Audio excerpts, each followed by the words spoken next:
사랑과 은혜가 충만하신 하나님, 예수 그리스도의 순환을 묵상하며 경건하게 부활절을 준비하는 사순절을 보내며 살아계신 하나님께 예배드립니다.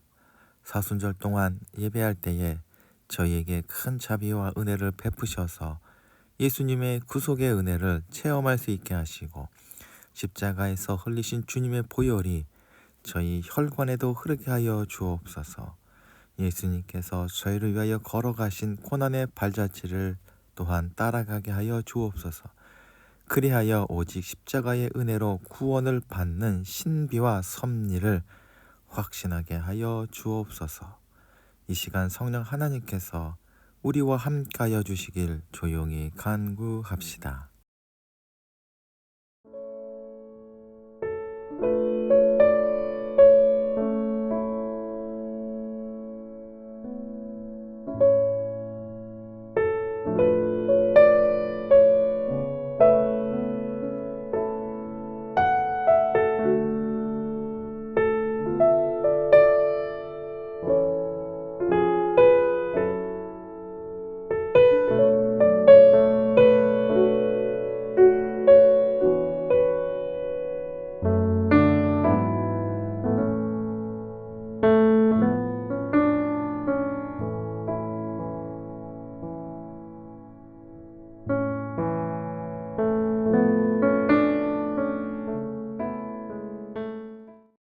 은혜와 사랑이 충만하신 하나님, 혼돈의 시대 속에서 저희를 구원하시고 붙들어 주심에 감사드립니다. 온 세상이 갈 길을 잃고 각자의 욕망에 사로잡혀 있음을 또한 보게 됩니다. 높은 곳에서 이 모든 것을 감찰하시는 하나님께 세상을 새롭게 하여 주시길 바라옵나이다. 사순절 첫 주를 맞아 저희에게 구원을 베푸신 하나님께 예비하며 찬양 드립니다. 사랑의 하나님, 지난 한 주간 저희에게 하나님을 사랑하며 교제하며 동행했던 시간이 너무나 적었음을 고백합니다. 세상에서 만난 사람들 간에 우애를 나누며 웃음꽃을 피워도 보았지만 참된 만족을 느낄 수 없었음을 고백합니다. 주님과 함께하지 않았던 모든 시간과 장소는 허무하고 무의미했습니다. 하나님의 사랑을 외면한 채 살았던 지난 날들이 너무나 죄송하여 눈물이 납니다. 저희의 나태함을 고백하오니 저희를 불쌍히 여기사 용서하여 주옵소서. 사순절 첫걸음을 떼며 저희를 광야로 부르시는 주님, 당신의 음성을 듣습니다. 세상의 분주함과 내면의 소음을 내려놓고 황량하고 메마른 광야에서 저희가 주님을 찾게 하여 주옵소서. 스스로 돌아보고 거짓된 자아와 헛된 욕망을 내려놓게 하시고 외면하고 있었던 저희 상처를 마주하고 숨기려 했었던 욕망을 고백하게 하옵소서. 광야의 바람이 굳어진 마음을 깎고 어렵고 긴 시험이 저희를 단련하는 동안 저희 속에는 당신을 향한 갈망이 더욱 선명해짐을 고백합니다. 주님, 막막한 광야에 서지만 저희 걸음은 쉬지 않고 당신을 향하길 원합니다. 광야의 시험을 이기신 예수님처럼 저희도 광야의 이 시간을 잘 통과할 수 있도록 인도하시고 도와주옵소서. 하나님, 긴 전쟁 끝에 휴전을 맞는 줄 알았던 이스라엘과 팔레스타인 관계가 심상치 않습니다. 휴전이 연장될 수 있을지, 혹 전쟁이 다시 시작되지 않는지 살 얼음판을 걷고 있는 듯합니다. 주님, 전쟁의 폐허 속에서 다시 땅을 일구는 희망을 가졌던 가자 지구 주민들의 불안한 마음을 위로하여 주옵소서.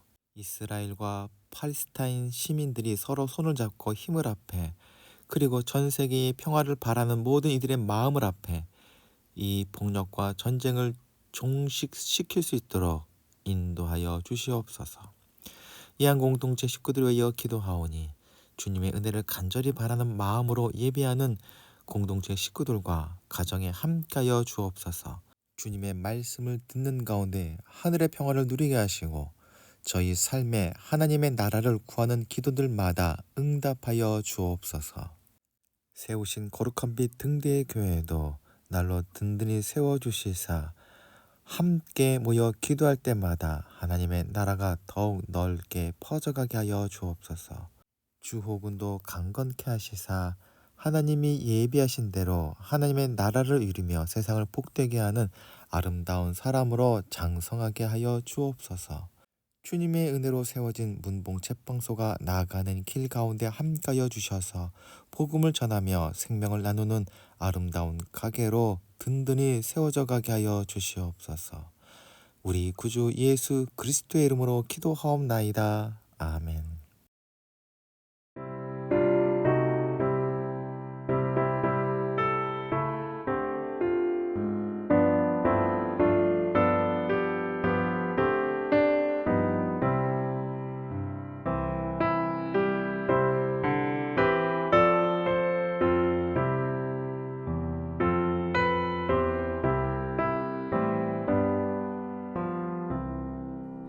주 날개 밑 내가 편안히 쉬네. 밤 깊고 비바람 몰아쳐도 아버지께서 널 지켜주시니 거기서 편안히 쉬리로다. 주 날개 밑 그 사랑 끈을 짜니뇨. 주 날개 밑에 쉬는 영혼 영원히 거기서 살리. 주 날개 밑 나의 피난처 되니 거기서 쉬기를 원하노라. 세상이 나를 위로치 못하나 거기서 평화를 누리리라. 주 날개 밑 평안하다. 그 사랑 끈을 짜니뇨. 주 날개 밑에 쉬는 영혼 영원히 거기서 살리.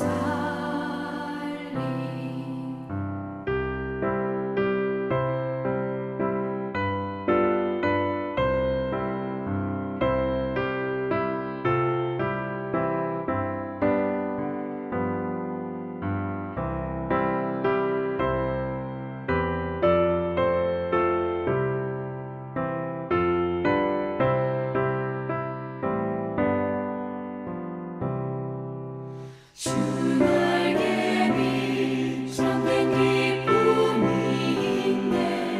고달픈 세상 길 가는 동안 나 거기 숨어 돌보심을 받고 영원한 안식을 얻으리라.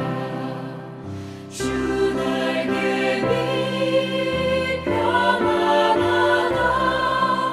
그 사랑 끈을 짜니뇨. 주 날개 밑에 쉬는 영혼 영원히 거기서 살리.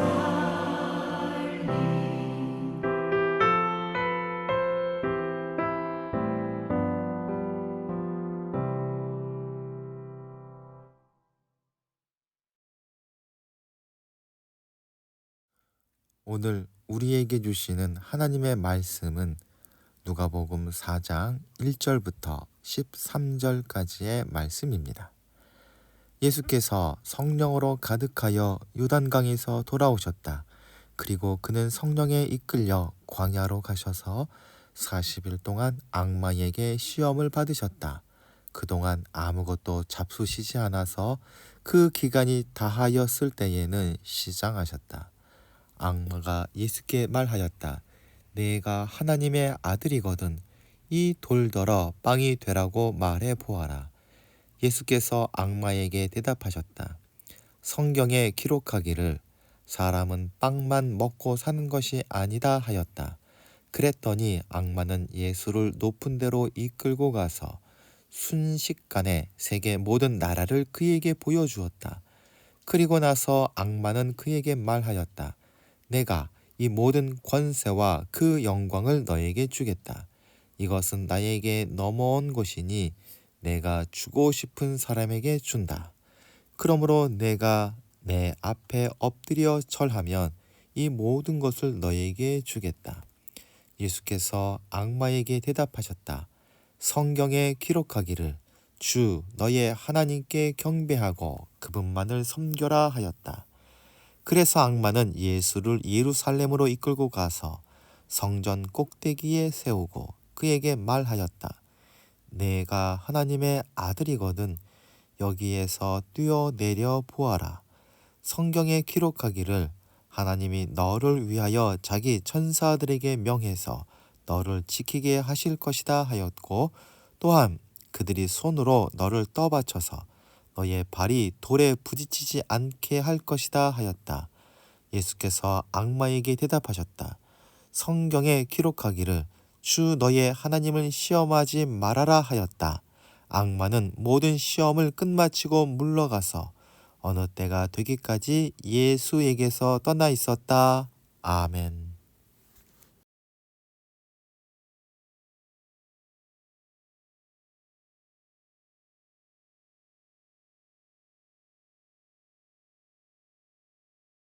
길고 긴 겨울이 끝나가고 있지만 아직 어디에도 봄이 왔다는 느낌이 들지 않는 어색한 3월입니다.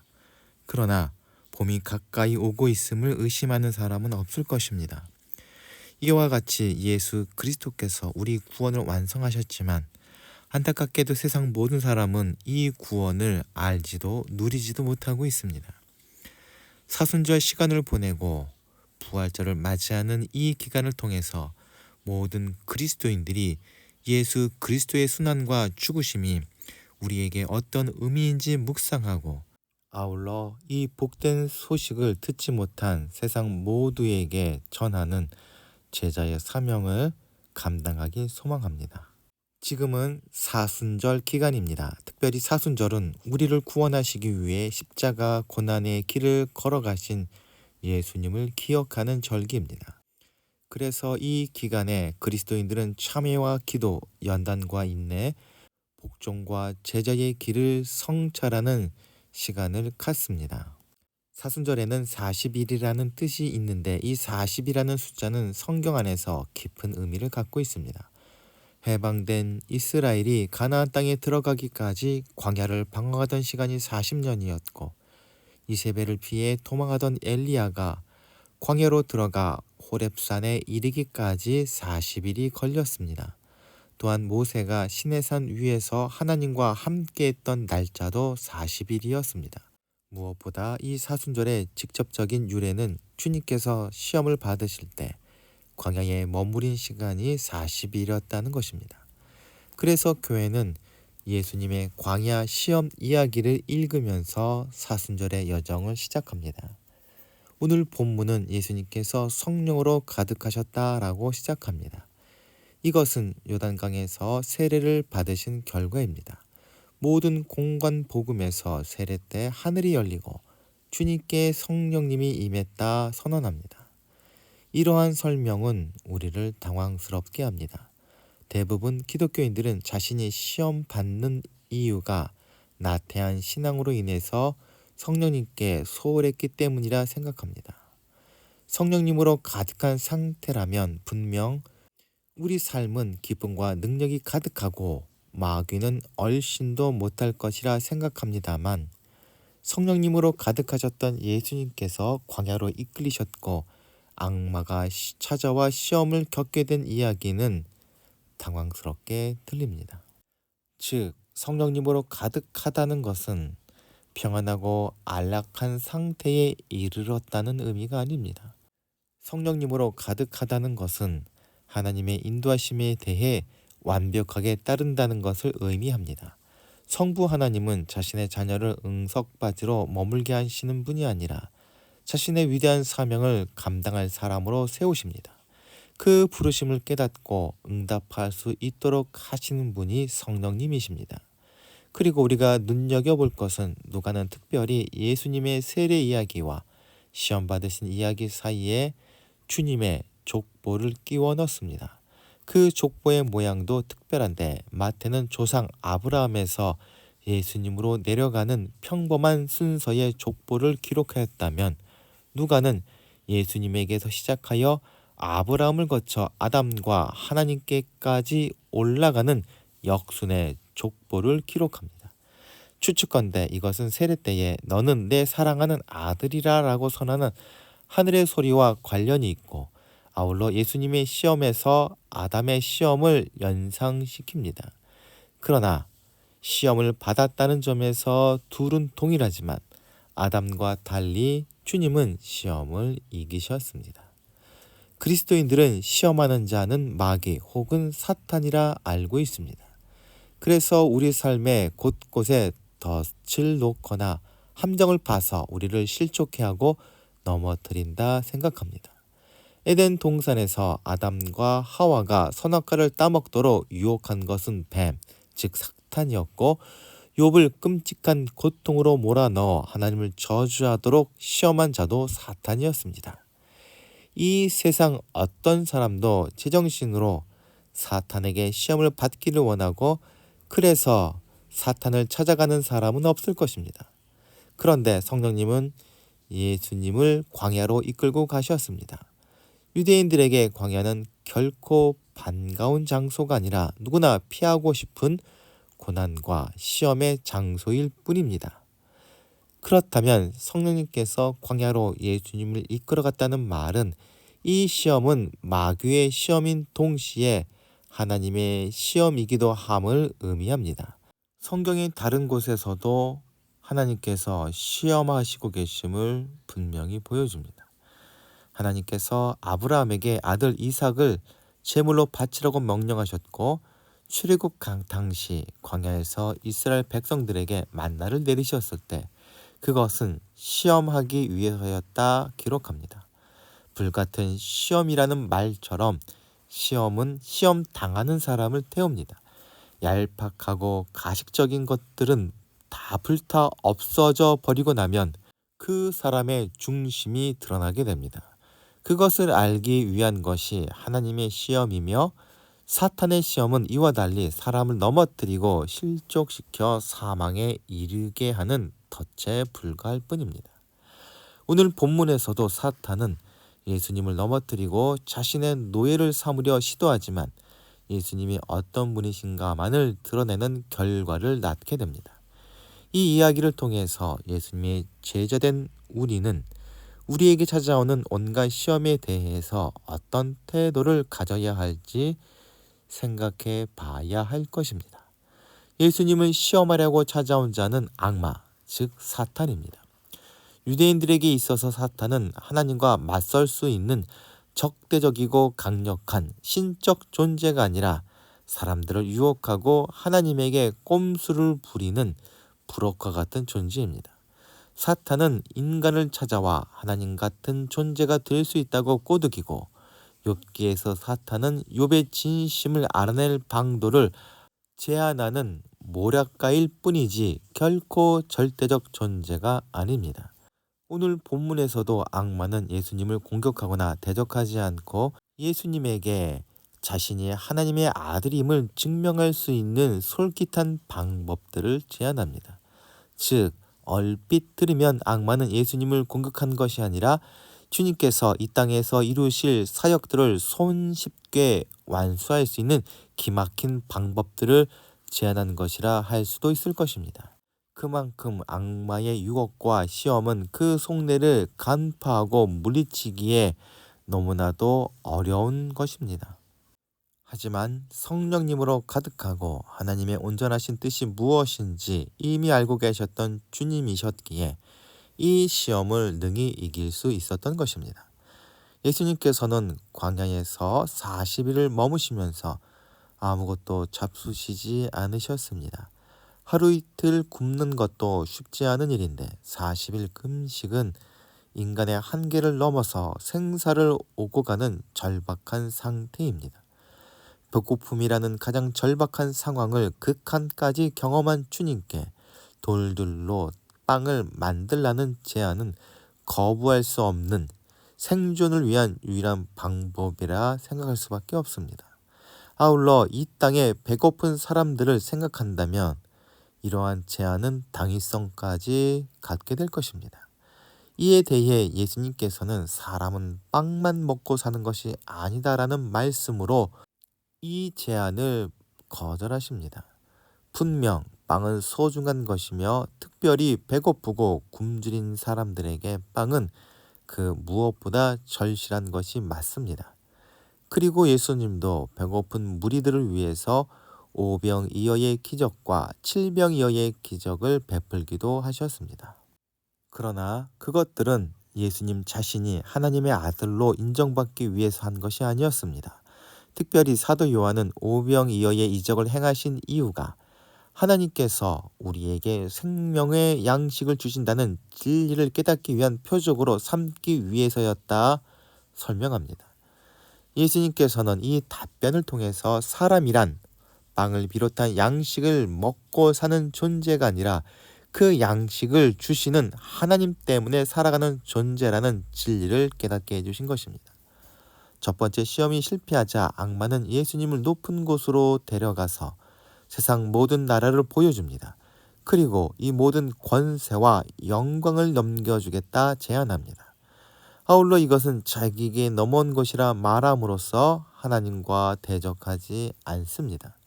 즉 자기에게 넘어온 이 모든 것들을 이제 예수님께 양도하겠다 제안합니다. 엎드려 절만하면 세상의 모든 권세와 영광을 양도하겠다는 것입니다. 엄청난 제안처럼 들립니다. 죄와 죽음의 권세, 즉 마귀의 소나기에서 세상을 건져내는 것은 예수님께서 이 땅에 오신 목적입니다. 그런데 고난을 당하지도 않고 십자가에서 죽으실 필요도 없이 간단하고 손쉽게 목적을 이룰 수 있는 방법이 생긴 것입니다. 십자가의 고난과 수치도 각오하셨는데 악마에게 엎드려 절하는 수치쯤이야 어렵겠습니까? 하지만 이번에도 사탄의 제안은 하나님의 말씀에 위배됩니다. 주 너의 하나님께 경배하고 다만 그를 섬기라는 말씀이 그 어떤 목적보다 먼저인 목적입니다. 목표를 손쉽고 빠르게 이루기 위해서 수단과 방법을 가리지 않겠다는 의지로 영혼이라도 팔겠다는 말을 쉽게 하는 세상에서 예수님께서는 정말 중요한 것이 무엇인지 아셨기에 하나님에 대한 전적인 신뢰와 순종을 위해서 힘들고 어렵고 멀고 먼 길을 선택하신 것입니다. 세상의 구원이라는 결과를 위해서 모든 것을 포기할 수 있다는 궤변은 구원이 하나님과 관계의 회복이라는 진리를 훼손시키는 교묘한 사기요 허세에 불과한 것입니다. 두 번의 시험이 실패했음에도 악마는 결코 포기하지 않습니다. 그리고 하나님의 임재를 드러내는 성전을 시험의 장소로 삼고자 예수님을 그곳으로 데리고 갑니다. 여러분 명심하십시오. 세상 그 어디에도 시험이 없는 것이 없고 악마가 찾아오지 않는 곳은 없습니다. 악마는 예수를 성전의 가장 높은 꼭대기에 세우고 뛰어내리라 말합니다. 그러면서 악마는 하나님이 너를 위하여 자기 천사들에게 명해서 너를 지키게 할 것이다 라는 성경의 말씀, 즉 하나님의 약속을 거론합니다.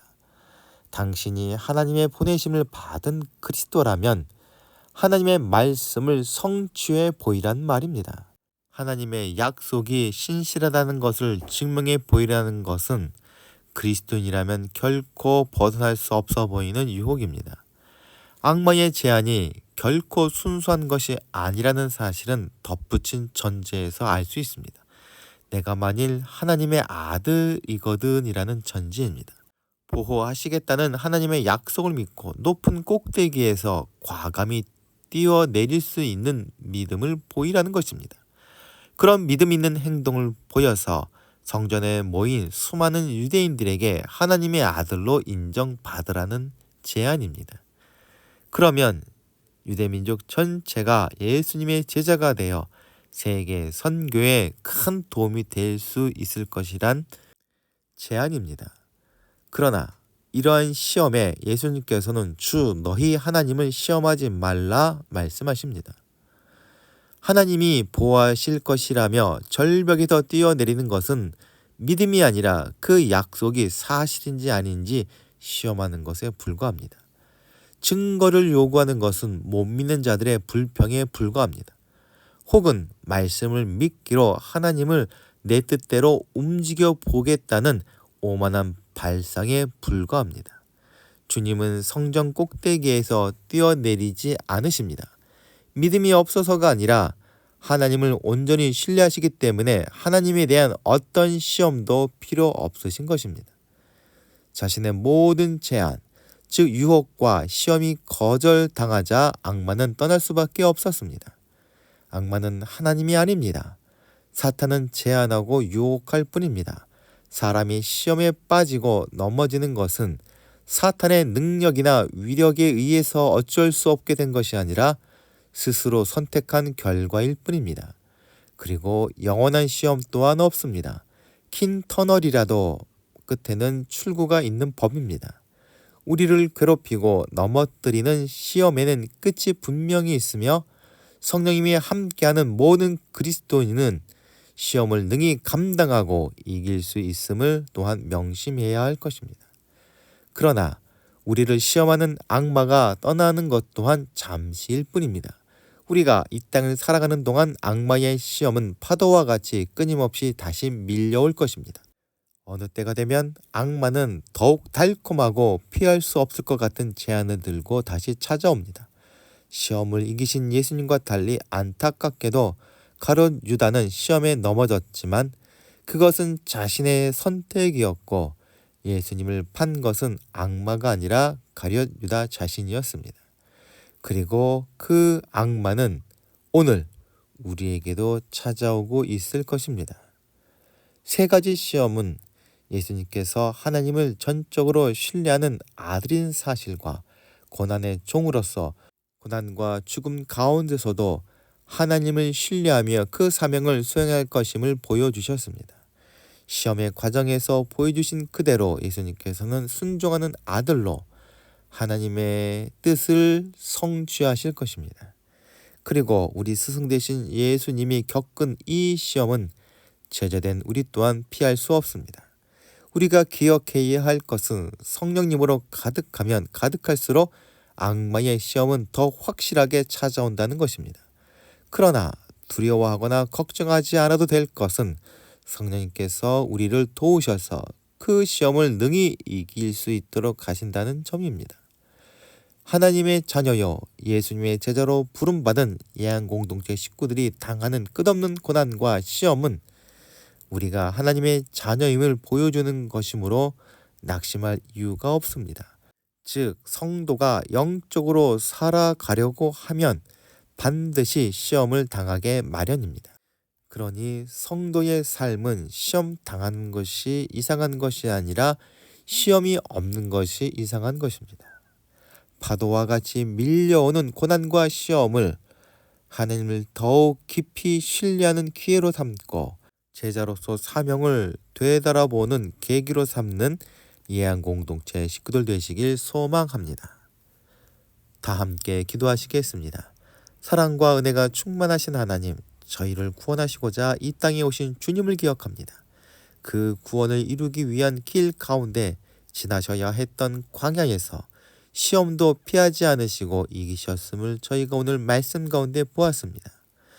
그러나 저희들은 믿음으로 구원받은 하나님의 거룩한 백성임에도 여전히 늘 마귀의 시험으로 휘청거리고 있음을 고백합니다. 그 괴계를 말씀으로 이기신 주님처럼 저희도 성령님의 충만함을 입고 이겨 나갈 수 있도록 도와주옵소서. 저희가 예수 그리스도의 보혈로 하나님의 자녀 되었음을 잊지 않게 하시고 이제 저희 삶이 세상에 생명을 충만케 하는 힘찬 걸음이 되게 하여 주옵소서. 우리 구주 되신 예수 그리스도의 이름으로 기도하옵나이다. 아멘. 다 함께 공동체의 고백을 하겠습니다. 하나, 우리는 문제가 있습니다. 둘, 문제에는 끔찍한 대가가 있습니다. 셋, 하나님은 그 해결책을 가지고 계십니다. 넷, 그 해결책은 믿음으로 누립니다. 지금은 죄와 죽음에서 우리를 구원하시는 예수 그리스도의 은혜와 하늘과 땅을 지으시고 지금도 통치하시는 하나님의 무한하신 사랑과 성령님의 감동하심과 교통하심이 이 시간 머리 숙인 이양공동체 식구들과 그 가정과 기도하며 진행하는 모든 일들 위에 그리고 학업 위에 이제부터 영원토록 함께하여 주시기를 간절히 축원하옵나이다. 아멘.